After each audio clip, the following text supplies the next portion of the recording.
আইন আসসালামু আলাইকুম প্রিয় ফেসবুক বন্ধুরা, সবাই কেমন আছেন? আশা করি আলহামদুলিল্লাহ ভালো আছেন। আমিও আল্লাহর অশেষ রহমতে ভালো আছি। আবার চলে আসলাম নতুন একটা ভিডিওতে।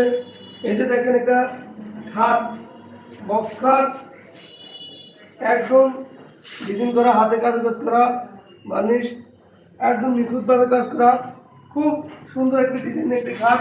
খাটটা নিয়ে গেছে আমাদের পুরান কাস্টমার সৌদি প্রবাসী ইউসুফ ভাই। ওনার রেফারেন্সে এই খাটটা অর্ডার হয়েছে। ওনার রেফারেন্সে উনি খাটটা অর্ডার করেছে। ওনার এক বন্ধুর খাট। উনি আমাদের বহুত পুরান কাস্টমার, আগেও বহুত মাল নিয়ে গেছে। ওই মাল ভালো করার কারণে উনি আমাদের দুপুরে অর্ডার করেছে এই খাটটা। এই যে দেখেন, খুব সুন্দর একটা ডিজাইন, একদম নিখুঁত কাজ, একদম নিখুঁত কাজ, খুব সুন্দর ডিজাইন, সুন্দরভাবে কাজটা করানো হয়েছে। যদি কোনো প্রবাসী ভাইয়ের প্রয়োজন হয় তাহলে আমাদের সাথে যোগাযোগ করতে পারেন। আমাদের নাম্বার দেওয়া আছে, আমার সাথে যোগাযোগ করবেন। সকল প্রবাসী ভাইয়ের আল্লাহ পাক ভালো রাখুক, সুস্থ রাখুক। আবার দেখা হবে নতুন কোনো ভিডিওতে। আসসালামু আলাইকুম।